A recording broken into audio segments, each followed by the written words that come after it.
ದಕ್ಷಿಣಾಮ್ನಾಯ ಶ್ರೀ ಶೃಂಗೇರಿ ಶಾರದಾ ಪೀಠಾಧೀಶ್ವರರಾದ ಜಗದ್ಗುರು ಅನಂತ ಶ್ರೀ ವಿಭೂಷಿತ ಶ್ರೀ ಶ್ರೀ ಶ್ರೀ ಭಾರತೀ ತೀರ್ಥ ಮಹಾಸನ್ನಿಧಾನಗಳವರು ಲೋಕ ಕಲ್ಯಾಣಾರ್ಥಕವಾಗಿ ಓಣಂ ಹಬ್ಬದ ಪ್ರಯುಕ್ತ ಗುರುನಿವಾಸದಲ್ಲಿ ಲೋಕಕ್ಕೆ ಒಳಿತಾಗುವ ಸಂಕಲ್ಪದೊಂದಿಗೆ ತಮ್ಮ ದಿವ್ಯ ಹಸ್ತದಿಂದ ದೀಪ ಪ್ರಜ್ವಲನೆಯನ್ನು ನೆರವೇರಿಸಿದರು.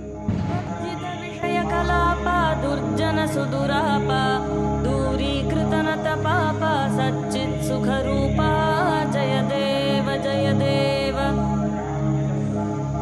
ವರ್ಜಿತ ವಿಷಯ ಕಲಾಪ ದುರ್ಜನ ಸುದುರಾಪ ದೂರೀಕೃತನತ ಪಾಪ ಸಚ್ಚಿತ್ ಸುಖ ರೂಪ ಜಯ ದೇವ ಜಯ ದೇವ ಜಯ ದೇವ ಜಯ ದೇವ ಜಯ ಸದ್ಗುರುನಾಥ ಶ್ರೀ ಸದ್ಗುರುನಾಥ ಶ್ರೀ ಭಾರತೀ ತೀರ್ಥ ಗುರು ಸಾರ್ವಭೌಮ ಜಯ ದೇವ ಜಯ ದೇವ. ಪೂಜಿತ ಪನ್ನಗ ಭೂಷಣ ಪ್ರಜ್ಞಾಜಿತಧಿಷಣ ಮುಖ ನಿರ್ಧುತ ತರುಣಾರುಣ ಭಕ್ತೇಷು ಸಕರುಣಾ ಜಯ ದೇವ ಜಯ ದೇವ. ಪೂಜಿತ ಪನ್ನಗ ಭೂಷಣ ಪ್ರಜ್ಞಾಜಿತಧಿಷಣ ಮುಖ ನಿರ್ಧುತ ತರುಣಾರುಣ ಭಕ್ತೇಷು ಸಕರುಣಾ